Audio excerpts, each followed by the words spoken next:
আসসালামু আলাইকুম রহমতুল্লাহি ওবরকাতুহু। সম্মানিত দর্শক, বাংলাদেশের রাজনীতির পুরনো খবর হলো যে এই মুহূর্তে বাংলাদেশের বৃহত্তম রাজনৈতিক দল বিএনপি তারা ত্রয়োদশ জাতীয় সংসদ নির্বাচনকে সামনে রেখে তাদের দলের প্রার্থীরূপে ২৩৭ জন প্রার্থীর নাম ঘোষণা করেছেন, একক প্রার্থী। এটা সারা বাংলাদেশে বেশ কয়েকদিন তোলপাড় তৈরি করেছিল। ঠিক সেই সময়টাতে আমি যে ভিডিও করেছিলাম, আমার সেই বক্তব্য ছিল যে এটা আসলে কাজটা ভালো হলো না।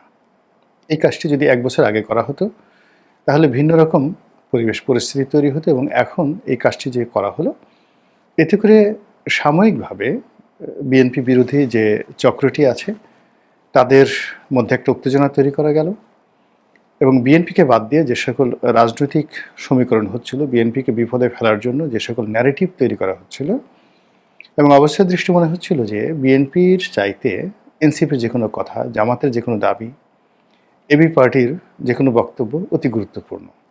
তো বিএনপি যখন তার মনোনয়ন ঘোষণা করলো তখন অলমোস্ট 7 ডেজ সারা বাংলাদেশে কে নমিনেশন পেল, কে পেলেও না, তারপরে সেইটা রাজনীতিতে কি প্রতিক্রিয়া হবে, ভোটের সমীকরণে কোন প্রার্থী কত ভালো হলো, ইত্যাদি ইত্যাদি নানা রকম বক্তব্য, সবই ইতিবাচক একটা জোয়ার তৈরি হয়ে গেল বিএনপির পক্ষে, এবং বিএনপি বিরোধী যে ন্যারেটিভগুলো ছিল নির্বাচনকে বানচাল করার জন্য, বিএনপিকে বিপদে ফেলার জন্য, প্রায় সব কিছু বুমেরাং হয়ে গেল। এটা ছিল অনেকটা মানে আইসিইউর রোগীকে লাইফ সাপোর্ট দিয়ে উত্তেজিত করার মতো।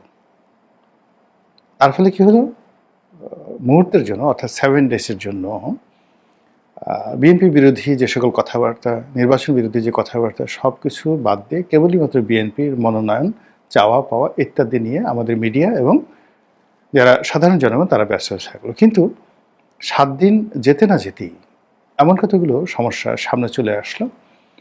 এখন বিএনপির যে মনোনয়ন দেওয়া হয়েছে, কে পেয়েছে কে পায়নি, এগুলো সামনেই আসছে না। এখন আওয়ামী লীগের লকডাউন ডাকলো, তারপরে ঢাকাতে যে লকডাউন করা হচ্ছে, কিভাবে করা হচ্ছে, আর আওয়ামী লীগের কি লজ্জা শরম নেই? এই কয়দিন আগে তারা ক্ষমতাচ্যুত হলো, এখন তারা হঠাৎ করে কোন মুখে এই ঢাকা শহরকে আবার লকডাউন করার জন্য ঘোষণা দিল? সি সি সি সি সি, মানুষ এত খারাপ হতে পারে, এরকম কথা হচ্ছে। সরকার বিএনপির কথা চিন্তা করার তাদের এখন সময় নেই। কে তারেক রহমান সাহেব, কে মির্জা ফখরুল সাহেব, কে সালাউদ্দিন সাহেব, কোনো সময় নেই। তারা এখন আওয়ামী লীগকে নিয়ে ব্যস্ত। আওয়ামী লীগকে ধরো, মারো, কাটো, খাও, তারপরে শেখ হাসিনার বিরুদ্ধে ব্যবস্থা নাও, এটা নিয়ে ব্যস্ত। অন্যদিকে শেখ হাসিনা কোথায় সাক্ষাৎকার দিলেন, তার সাবেক মন্ত্রী নভেল, শিক্ষামন্ত্রী, তিনি সেই ব্রিটেনের ফাইন্যান্সিয়াল টাইমসে, ক্যান ইমাজিন, যেখানে ডক্টর মোহাম্মদ ইউনূসের সাক্ষাৎকার ছাপাতে কত চেষ্টা তদবির করতে হয়, এবং ফাইন্যান্সিয়াল টাইমসে আওয়ামী লীগের বিরুদ্ধে একটা নিউজ ছাপা হয়েছে, বা যাকে বলা হয় ডক্টর মোহাম্মদ ইউনূসের একটা সাক্ষাৎকার ছাপা হয়েছে, এটা বাংলাদেশে রীতিমতো হুইসেল ব্লোয়িং।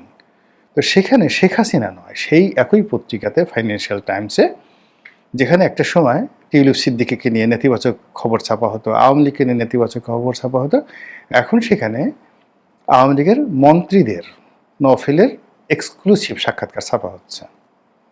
আবার এই একই মন্ত্রীর সাক্ষাৎকার ছাপা হচ্ছে রাশিয়ার পত্রিকাতে, আর ভারতের অন্যতম নামকরা পত্রিকা দ্য ইন্ডিয়ান টাইমস, সেখানে ছাপা হচ্ছে।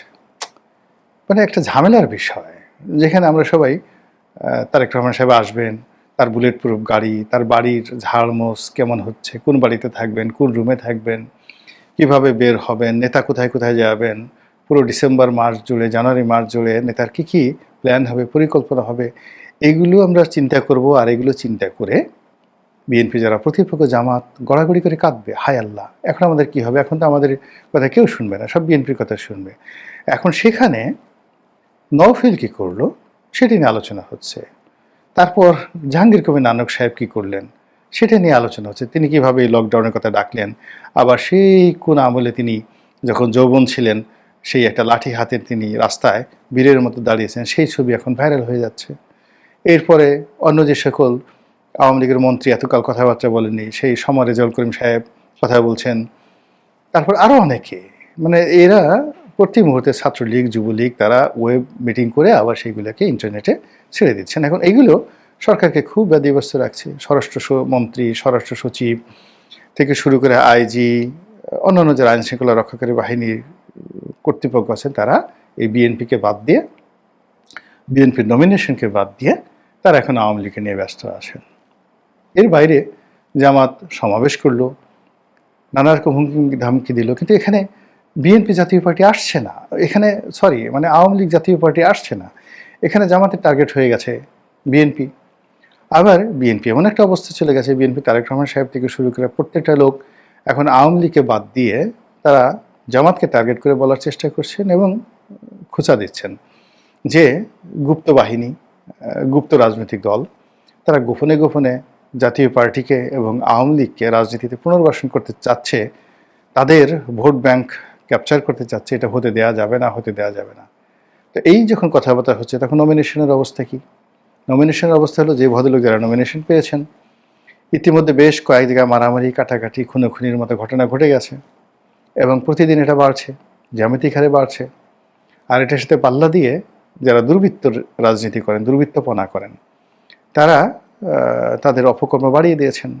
বিএনপির যে চেয়ারপারসনের অফিস গুলশানে, সে অফিসের সামনে এক ছাত্রদল কর্মীকে বা নেতাকে গুলি করে মারা হয়েছে। আবার একসময় ছাত্রদলের খুব বড় নেতা ছিলেন শীর্ষ সন্ত্রাসী মামুন, তাকে কোর্টে, মানে ঢাকা কোর্টে একেবারে ফিল্মি কায়দায়, ফিল্মি বলে ভুল হবে, সিনেমাতে এরকম হয় না, দুজন অস্ত্রধারী এসে মুখে মাস্ক পরে যেভাবে গুলি করে সঙ্গে সঙ্গে একে দাঁড়িয়ে থেকে ডেথ কনফার্ম করলো, মৃত্যুটাকে নিশ্চিত করলো, করে তারপরে তারা নির্ভয়ে যেভাবে চলে গেল, এই কাজ বাংলাদেশে কোনো র্যাব করতে পারেনি, পুলিশ করতে পারেনি, কোনো আইনশৃঙ্খলা রক্ষাকারী বাহিনী করতে পারেনি। আমরা তো ক্রসফায়ার যা কিছু দেখেছি এগুলো সব মানে যাকে বলা হয় রাতের আধারে হয়েছে, আমরা শুনেছি। কিন্তু প্রকাশ্যে যে ক্রসফায়ার হতে পারে এটা তো আমরা এই ঢাকাতে দেখলাম কোর্ট কাছারিতে, তাও জেনে তেন জায়গায় নয়। তো ওই যে কোর্ট কাছারিতে যারা হাজিরা দিতে যাচ্ছেন বিএনপির লোক, এখনও তো অনেক হাজিরা দিচ্ছেন, জামাতের লোককে হাজিরা দিতে হচ্ছে। বোঝার চেষ্টা করেন তাদের আত্মা কি পানি আছে? আর যারা বিচার করছেন, বিচার কর্মে নিয়োজিত পুলিশ বলেন ইত্যাদি সব কিছু বলেন, তাদের মানসিক অবস্থা কি? সব মিলিয়ে মানে এমন একটা অবস্থা হয়ে গেছে যে বিএনপির যে নমিনেশন বা মনোনয়নপ্রাপ্ত বা যারা মন্ত্রী হবেন, এমপি হবেন, তাদের প্রথম 7 ডেজে যে একটা মানে যাকে বলা একটা ইমেজ ছিল, একটা ওয়ার্ম আপ ছিল, অনেকে তো মনোনয়ন পেয়ে এমন কান্নাকাটি যে না জানি আকাশ থেকে একেবারে যাকে বলা হয় আল্লাহ জান্নাতুল ফেরদাউস তাদেরকে দান করে দিয়েছেন, এত খুশি তারা হয়েছেন। কিন্তু সেই খুশির মানে একেবারে সামান্যতম লেশ আজকের যে ভিডিওটা করছি এটাতে নেই।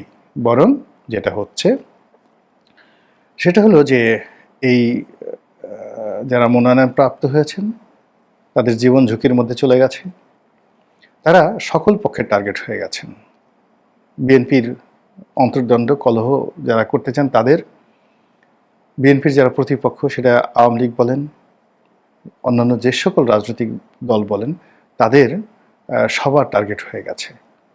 অন্যদিকে আইনশৃঙ্খলা রক্ষাকারী বাহিনী তারাও তাদেরকে বিশেষ নজরে রেখেছে এবং এটা মানে এই যে মনোনয়ন বা যারা পেল তাদের যে খুব উপকার হয়েছে, নট লাইক দ্যাট। খুব মানে তাদেরকে যে নর্মালি একটা রাজনৈতিক দল যখন ক্ষমতা আসে, অতীতে আমরা দেখেছি এটা জনগণের মধ্যে এতটা বিকশিত হয় এবং এতটা এটা প্রভাব বিস্তার করে যে নির্বাচনের শিডিউল ঘোষণার আগেই সেই রাজনৈতিক দলের নেতাকর্মীদেরকে মানুষ সম্মান করতে থাকে, মর্যাদা দিতে থাকে এবং থানা পুলিশ প্রশাসন তাদেরকে ওইভাবেই তোয়াজ তদবির করে, অনেকে তো সেলুট দেয়। আর এখন কি হলো, বড় বড় নেতাকে, বিএনপির বড় বড় নেতাকে এয়ারপোর্ট থেকে ভাগিয়ে দেওয়া হচ্ছে এবং প্রকাশ্যে। তো এই যে ঘটনাগুলো ঘটছে, তাহলে এই মনোনয়ন দিয়ে লাভটা হলো কি, আর এই সময়টা দরকারটা কি? তাহলে বিএনপিকে কি আবার কি নতুন করে মনোনয়ন ঘোষণা করতে হবে? পরিস্থিতিতে তাই হয়েছে। এই মনোনয়ন যে সঠিক হয়নি এটা সবাই বলছে এবং বিএনপি নিজেও স্বীকার করে, আবার তারা নিরপেক্ষ তদন্তের মাধ্যমে এই সকল মনোনয়ন পুনর্বিবেচনা করার জন্য তারা একটা মানে উদ্যোগ নিয়েছে। আর এই উদ্যোগ অনেককে আশাবাদী করে তুলেছে যারা পায়নি, আর যারা পেয়েছে তাদেরকে হতাশ করে ফেলেছে। এই দুটো জিনিসই, অর্থাৎ এই দুটো জিনিসই বিএনপির জন্য মারাত্মক ক্ষতির কারণ হয়ে দাঁড়িয়েছে। এরপর তারা যে সকল সিটে এখনো প্রার্থী দেয়নি এবং নেগোসিয়েশন করার জন্য তারা খালি রেখেছে, এবং এগুলো নিয়ে যে কেওয়াজ এবং কনফিউশন তৈরি হয়েছে, মানে অবাক করা ঘটনা। দেখা গেল যে জামাতের একজন ভালো প্রার্থী দাঁড়াবেন, সেখানে সিট খালি রাখা হয়েছে। এখন জামাতের সঙ্গে কি বিএনপির নেগোসিয়েশন হবে? হয়তো হবে, হয়তো হবে না, কিন্তু লোকজন তো খুব বাজে বাজে কথা বলছে।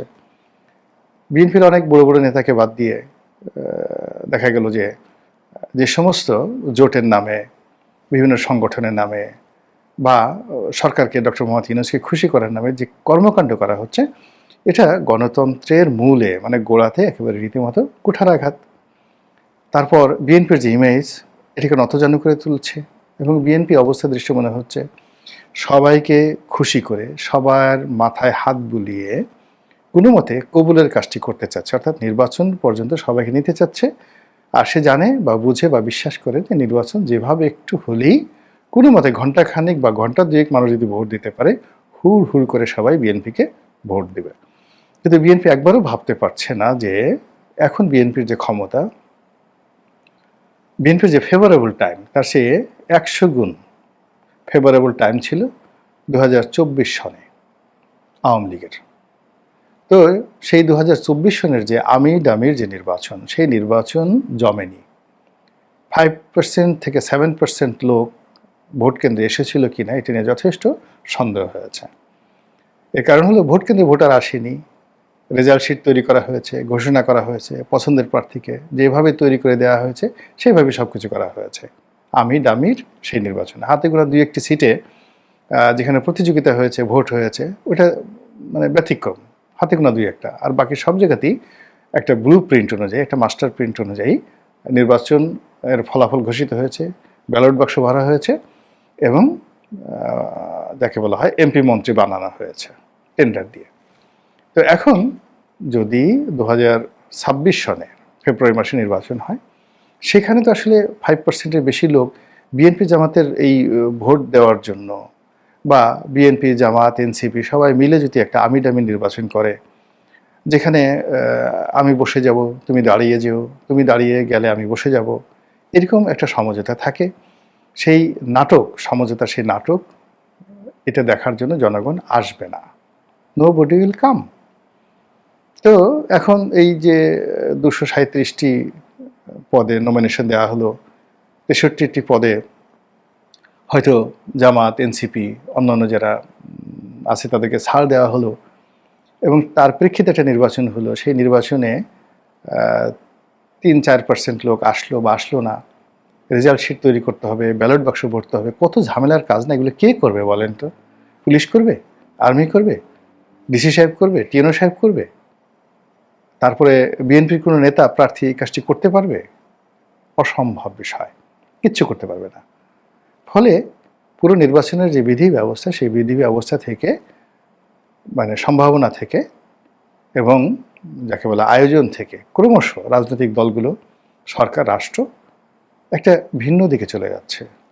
আর নিত্য নতুন সমস্যা, নিত্য নতুন উপলক্ষ, প্রসঙ্গ মানুষের মাথায় চলে আসছে। এর ফলে মানে নির্বাচন হবে, তারপরে নির্বাচিত হবেন, এরপরে সরকার পরিচালনা করবেন, এইরকম শতভাগ কনফিডেন্সওয়ালা লোক রাজনৈতিক অঙ্গনে একটা সিঙ্গেল লক্ষ্য নাই, বরং সবার মনে যে সন্দেহ, আতঙ্ক, ভয় বিরাজ করছে, সেই বিরাজের মধ্যে এই যে বিএনপি যে মনোনয়ন, সেই মনোনয়ন A to Z, মানে এক থেকে একেবারে যদি আপনি 10টি পয়েন্ট বলেন, 10টি পয়েন্টই বিএনপির জন্য, রাজনীতির জন্য, দেশের জন্য বুমেরাং হয়ে পড়েছে। কারণটা কি? কারণটা হলো যে এই মুহূর্তে আসলে আমাদের রাজনৈতিক অঙ্গনে নেতৃত্বের শূন্যতা দেখা দিয়েছে, অ্যাট্রাকশন রয়েছে। এখন জামাতের আমিরকে তো জামাতের লোকজন ভালোবাসবেই, আওয়ামী লীগের শেখ হাসিনাকে তো আওয়ামী লীগের লোকজন ভালোবাসবে, তারপরে তারেক রহমান সাহেবকে তার দলের যারা লোকজন আছে তাকে ভালোবাসবে। এর মধ্যে অস্বাভাবিকতা কি আছে? কিন্তু দেশের মানুষের আস্থা আছে, বিশ্বাস আছে এবং সকল মানুষ মনে করেন যে এই লোকটির নেতৃত্বে দেশ পরিচালিত হলে এই দেশ খুব ভালোভাবে চলবে। অতীতে যে কোনো সময় চেয়ে ভালোভাবে চলবে, দেশ মুক্তি পাবে। আচ্ছা, আপনি নিজে বুকে হাত দিয়ে বলেন তো, আল্লাহর হস্তে বলেন, দরকার হলে কোরআন শরীফ নিয়ে বলেন, আপনি কি এরকম কাউকে মনে করেন? মানে আপনার আশেপাশে যে সকল নেতারা ঘুরে বেড়ায় তাদেরকে দেখলে কি আপনার মনে হয় দে আর ইউর লিডার, তারা আপনার নেতা? কিংবা যে সমস্ত মানুষের যে কর্মকাণ্ড গত 14 মাসে ঘটেছে, এদের হাতে রাষ্ট্রের যে মুদ্রা, অর্থভাণ্ডার, ব্যাংক, বিমা সব কিছু ছেড়ে দিবেন, বিচার ব্যবস্থা ছেড়ে দিবেন, আপনি নিশ্চিন্তে এদের হাতে সব কিছু ছেড়ে দিয়ে ঘুমাতে পারবেন নাকি আতঙ্ক হবে? এই সব মিলিয়ে আপনি যদি একটা সামারি তৈরি করেন, সারাংশ তৈরি করেন, তাহলেই বুঝতে পারবেন যে আসলে আমরা কোন দিকে এগোচ্ছি। এবং এখানে প্রত্যেকটি রাজনৈতিক দল ৩-৪ দিনের প্ল্যান নিয়ে এগোচ্ছে যে এই ৩-৪ দিন জনগণকে শান্ত রাখা যায় কিভাবে। সরকার আরও কম, সরকার আসলে ২৪ ঘন্টার প্ল্যান নিয়ে গেছে। আজকের দিনটা কিভাবে যাবে, ২৪ ঘন্টা নাকি ১২ ঘন্টা, আজকের দিনটা কিভাবে যাবে, আজকের রাতটা কিভাবে যাবে, এই ২৪ ঘন্টার মধ্যে ২ বার করে তাদের সিদ্ধান্ত পরিবর্তন করতে হচ্ছে। কখন যমুনার উপরে বেলুন উঠবে, কখন গাবতলী দিয়ে আওয়ামী লীগের একটা মিছিল ঢুকবে, সায়দাবাদ দিয়ে আওয়ামী লীগের একটা মিছিল ঢুকবে। এই আতঙ্কে রাতের যারা প্রহরী থাকেন সবার ঘুম হারাম হয়ে গেছে। কাজেই যে কাজটি মনোনয়ন ঘোষণার মাধ্যমে বিএনপি করেছিল ওটা ওই দিন বা তার পরবর্তী 7 দিন তাদের জন্য একটা ভালো ছিল। এখন আবার নতুন গেম শুরু করতে হবে, নতুন করে সব কিছু বিবেচনা করতে হবে এবং একেবারে নতুন করেই শুরু করতে হবে। এখন সেটা উত্তেজনা তৈরি করার জন্য বলেন, প্রতিপক্ষে ভয় দেখার জন্য বলেন, নিজের দলের নেতাকর্মীদেরকে সংগঠিত করার বলেন, নির্বাচনের আয়োজন, জয়লাভ এবং সুফল ভোগ করার কথাই বলেন, যা কিছু গত 14 মাসে হয়েছে এর একটারও ধারাবাহিক যাকে বলা হয় সুফলতা, সফলতা, এটি বিএনপির অনুকূলে নেই। বরং যা কিছু করেছে সব কিছু সেই যে সময় দেওয়া হয়েছে যাকে বলা হয় ঐক্যমত্য কমিশনে, তারপরে যে সময় দেওয়া হয়েছে, সুযোগ দেওয়া হয়েছে লন্ডন বৈঠকে, যা কিছু করা হয়েছে এই সময়টাতে একটারও ধারাবাহিক সুফল এখন বিএনপির পকেটে ঢুকছে না। ফলে বিএনপিকে যদি এই অস্বস্তিকর অবস্থা থেকে বের হতে হয়, তাদেরকে অবশ্যই উদ্ভাবন করতে হবে একটা নতুন পরিকল্পনা। নতুন পরিকল্পনা সে বাস্তবায়নের সফলতার উপরই নির্ভর করবে আদৌ সামনে ইলেকশন হবে কিনা, বিএনপি অংশগ্রহণ করবে কিনা, করতে পারবে কিনা, জয়লাভ করবে কিনা, পারবে কিনা এবং সরকার গঠন করবে কি করবে না। মহান আল্লাহ আমাদের সবাইকে হেদায়েত দান করুন এবং হেফাজত করুন। আসসালামু আলাইকুম ওয়া রাহমাতুল্লাহি ওয়া বারাকাতুহু।